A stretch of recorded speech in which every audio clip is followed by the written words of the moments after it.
انتہائی واجب الاحترام معزز علماء کرام، سامعین عظام، برادر عزیز حضرت مولانا حافظ عمر فاروق صاحب بلال پوری حفظہ اللہ تعالی کی دعوت پر آپ سے مخاطب ہونے کا شرف حاصل کر رہا ہوں۔ مولانا ہمارے مخلص اور محنتی ذی استعداد دوست اور ساتھی ہیں، اور ادارۃ الحسنات انٹرنیشنل ان کی محنت سرگرمیوں کا میدان ہے۔ اللہ تعالیٰ انہیں ترقیات سے نوازے۔ آج کے اس پروگرام میں علماء دیوبند کی دینی خدمات پر چند معروضات کو پیش کرنا میرے ذمے لگایا گیا ہے۔ سب سے پہلے علماء دیوبند کے تعارف پر چند باتیں عرض کروں گا۔ مذہباً ہم مسلم ہیں، مسلکاً حنفی ہیں، مکتباً دیوبندی ہیں۔ یہ ہمارا تعلیمی سلسلہ ہے۔ رہی خدمات اور کردار، یہ کسی بھی انسان کا جاندار اور زندہ رہنے والا تعارف ہوتا ہے۔ دیوبند کیا ہے؟ اگر اس کو ایسا گلشن قرار دیا جائے جس میں ہر رنگ و بو کا پھول ہو تو بے جا نہیں ہے۔ دیوبند کیا ہے؟ اسے ایک جامع کارواں سے بھی تعبیر کیا جا سکتا ہے جس میں ہر فن کا ماہر بستا ہے۔ دیوبند کیا ہے؟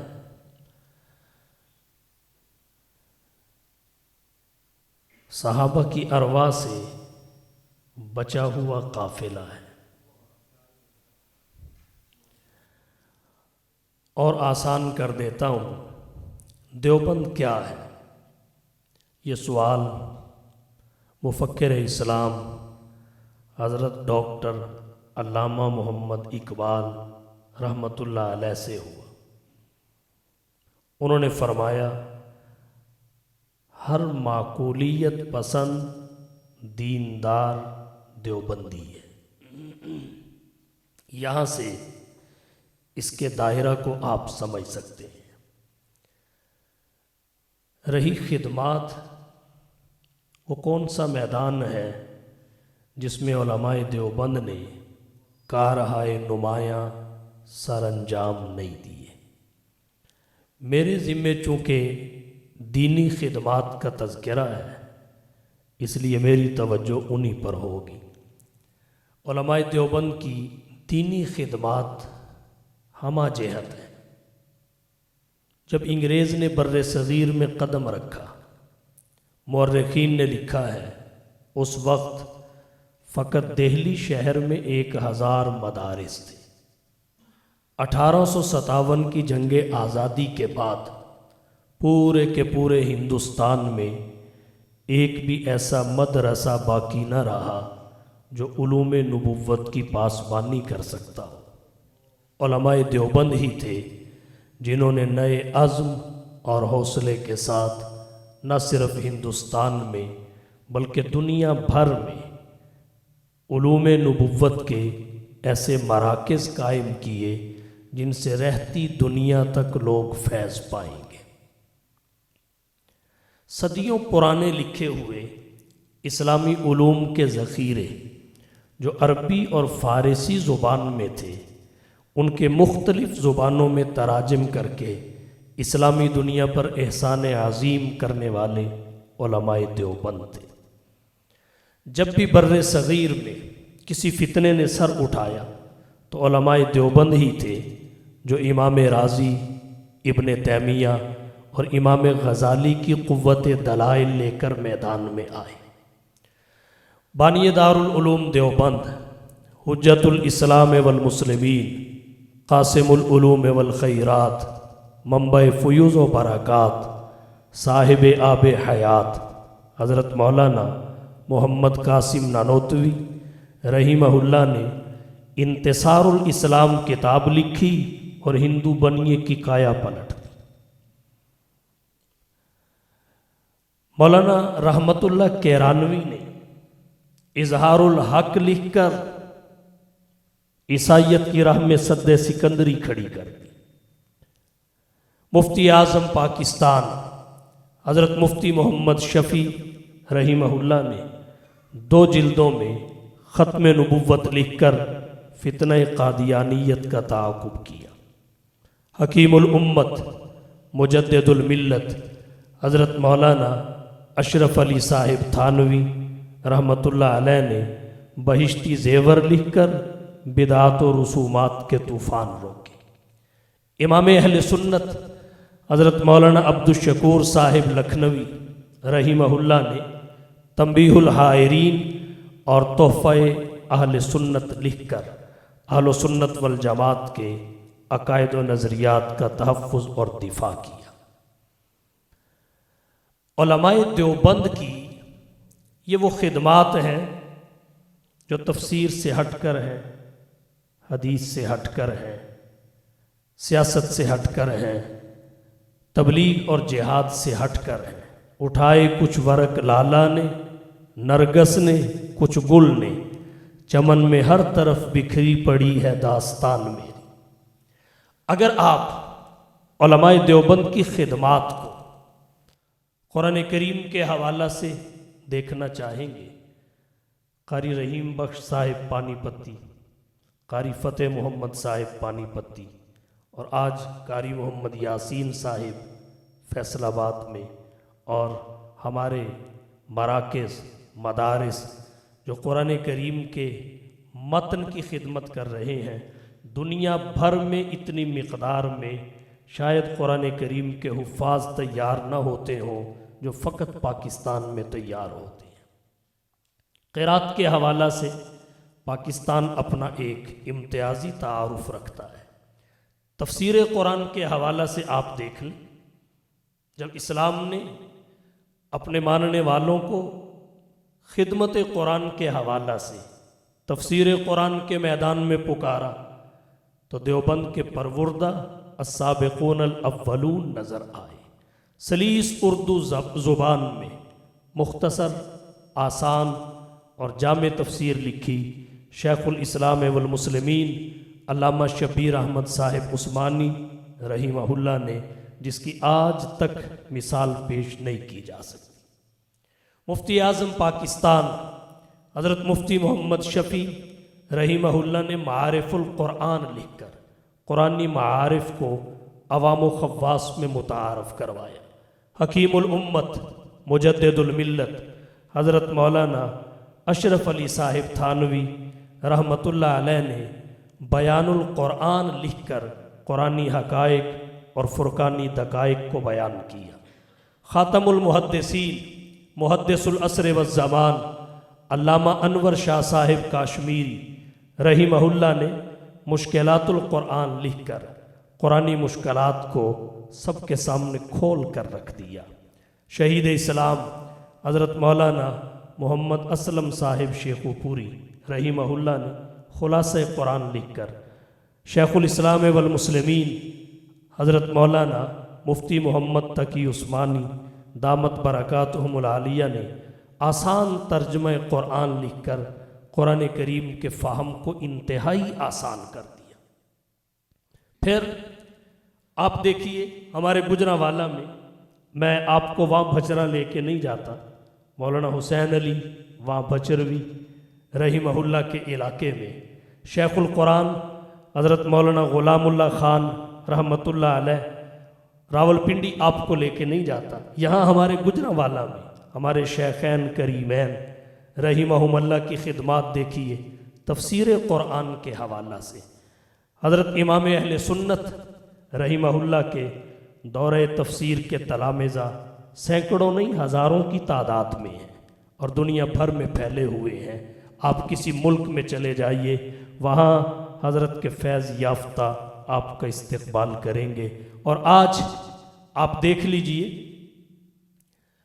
شیخ المحدثین والمفسرین حضرت مولانا صوفی عبدالحمید خان صاحب سواتی رحمہ اللہ، جو امام انقلاب حضرت شاہ ولی اللہ صاحب محدث دہلوی رحمۃ اللہ علیہ کی نظر و فکر اور علوم و معارف کے وارث و امین تھے، ان کی اردو زبان میں معالم العرفان فی دروس القرآن اور امام اہل سنت حضرت مولانا محمد سرفراز خان صاحب صفدر رحمہ اللہ کی ذخیرۃ الجنان اتنی ضخیم ہیں اور درجنوں جلدوں پہ مشتمل ہیں۔ اردو خوان ہر طبقہ ان شیخین کریمین رحمہم اللہ کی تفاسیر سے استفادہ کر رہا ہے۔ قطب الاقطاب شیخ التفسیر امام الاولیاء حضرت مولانا احمد علی صاحب لاہوری رحمۃ اللہ علیہ، ان کا نام نامی اسم گرامی تفسیر قرآن کے حوالہ سے نہ لیا جائے تو شاید یہ عنوان مکمل نہیں ہوتا۔ یہ چند ایک مثالیں میں نے پیش کی ہیں قرآن کریم کی تفسیر کے حوالہ سے، ہمارے اکابر کا کردار یہ ہے۔ اس کے بعد آپ آ جائیے علم حدیث کی خدمت کے حوالہ سے، یہاں بھی ہمارے بزرگ، ہمارے اکابر، ہمارے مشائخ اور اسلاف ہر فرد بشر سے پیش نظر آئیں گے۔ زیادہ تفصیلات میں نہیں جاتا۔ صحاح ستہ اور دیگر احادیث کی معتبر کتب کی جتنی معتبر اور معروف ترین شروحات ہیں وہ ساری کی ساری ہمارے بزرگوں نے، ہمارے اکابر اور اسلاف نے لکھی ہیں۔ بخاری کی شرح فیض الباری دیکھ لیجئے، علامہ انور شاہ کاشمیری رحمۃ اللہ علیہ کا کارنامہ ہے۔ بخاری کی شرح فضل الباری دیکھ لیجئے، شیخ الاسلام والمسلمین علامہ شبیر احمد صاحب عثمانی رحمہ اللہ کی کاوش ہے۔ اسی طرح بخاری پہ تقریر بخاری دیکھ لیجئے، وہ حضرت شیخ مولانا محمد زکریا کاندلوی رحمۃ اللہ علیہ کی جد و جہد اور ارکریزی کا نتیجہ ہے۔ اسی طریقے سے بخاری پہ کشف الباری دیکھ لیجئے، حضرت مولانا سلیم اللہ خان صاحب رحمۃ اللہ علیہ کی محنت اور ان کی کاوش کا نتیجہ ہے۔ ترمذی پہ آپ دیکھ لیجئے العرف الشذی علامہ انور شاہ صاحب کاشمیری، شرح شمائل ترمذی شیخ الحدیث حضرت مولانا محمد زکریا صاحب رحمۃ اللہ علیہ، ابو داود پہ بذل المجہود علامہ خلیل احمد سہارنپوری، اسی طریقے سے موطا امام مالک کی شرح اوجز المسالک حضرت شیخ مولانا زکریا رحمہ اللہ، مشکات شریف پہ التعلیق الصبی شیخ الحدیث حضرت مولانا محمد ادریس کاندلوی، نفحات التنقی حضرت مولانا سلیم اللہ خان رحمہ اللہ۔ یہ ہمارے بزرگوں، اکابر اور اسلاف کا کردار ہے خدمت حدیث کے حوالہ سے۔ 18 برس تک شیخ العرب والعجم حضرت مولانا سید حسین احمد صاحب مدنی رحمہ اللہ نے روضہ رسول کے سائے میں بیٹھ کر اور آپ صلی اللہ علیہ وسلم کے روضہ اطہر کی طرف اشارہ کر کے آپ کی حدیث کا درس دیا۔ عام محدث حدیث پڑھاتے ہوئے قال رسول اللہ صلی اللہ علیہ وسلم کہتا ہے، شیخ العرب والعجم حضرت مولانا سید حسین احمد صاحب مدنی رحمہ اللہ صاحب حدیث کی قبر مبارک کی طرف اشارہ کر کے کہا کرتے تھے، قال صاحب ھذا القبر انما الاعمال بالنیات۔ یہ ہمارے بزرگوں کی، ہمارے اکابر اور اسلاف کی حدیث کی خدمات کی ایک مختصر سی فہرست تھی جو میں نے آپ کی توجہ کی نظر کی۔ اور پھر فقہ کے میدان میں دیکھیے، فقہ کے میدان میں ہمارے بزرگوں کے کارنامے، فوائد عثمانیہ، کتب فقہ، کتب اصول فقہ، یہ ہمارے اکابر کی خدمات کا منہ بولتا ثبوت ہے۔ قدوری سے لے کر ہدایہ تک فقہ کی تمام کتابوں کی شروحات ہمارے بزرگوں کی خدمات کا اظہار اور اقرار ہے۔ اور پھر آپ دیکھ لیجئے حضرت مولانا مفتی کفایت اللہ دہلوی رحمت اللہ علیہ کو معروف فقہی مسائل کو سوال و جواب کے قالب میں ڈھال کر ایک عام انسان کے ذہن اور دل و دماغ میں اتار دیا۔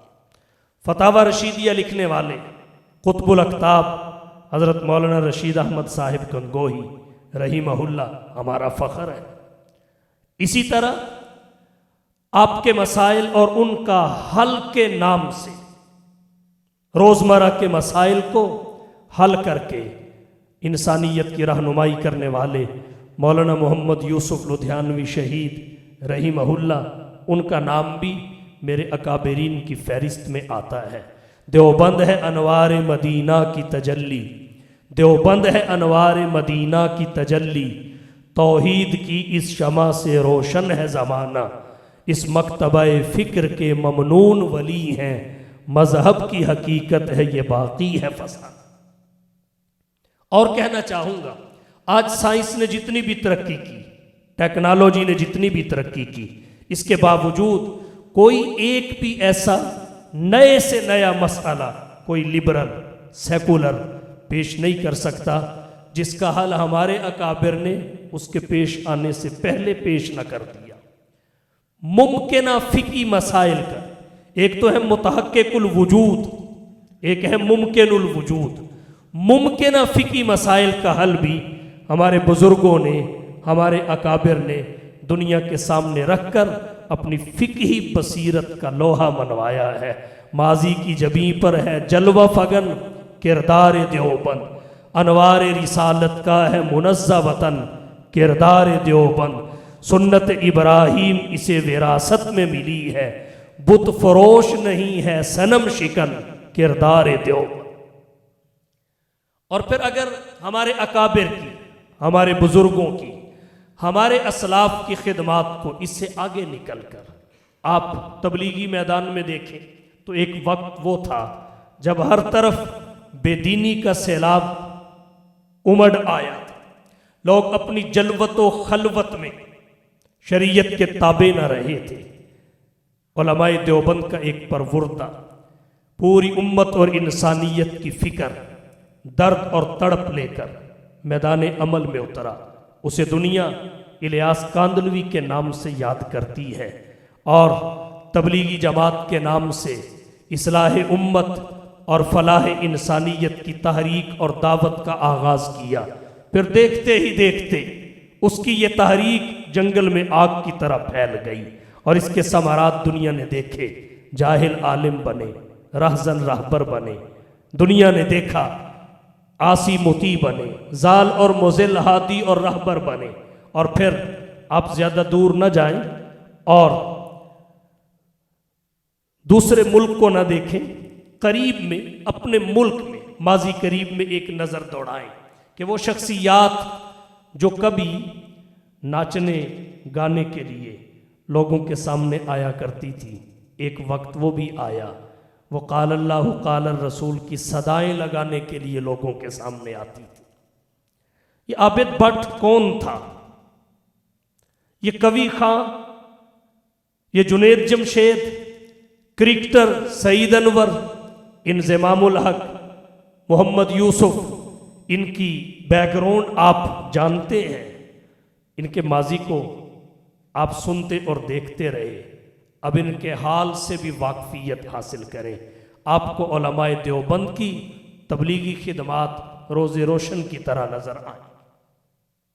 شورش نے کیا خوب کہا، اس میں نہیں کلام کہ دیوبند کا وجود ہندوستان کے سر پہ ہے احسان مصطفیٰ، اس مدرسہ کے جذبہ عزت سرشت سے پہنچا ہے خاص و عام کو فیضان مصطفیٰ، اور چار دانگ عالم میں گونجے گا نانوتوی کا نام، بانٹا ہے جس نے بادہ عرفان مصطفیٰ۔ آج بھی حج کے بعد سب سے بڑے اجتماعات وہ بنگلہ دیش اور رائے ونڈ کے تبلیغی اجتماعات ہیں۔ یہ وہ طبقہ ہے جس نے اپنی جان، اپنا مال، اپنا وقت لگایا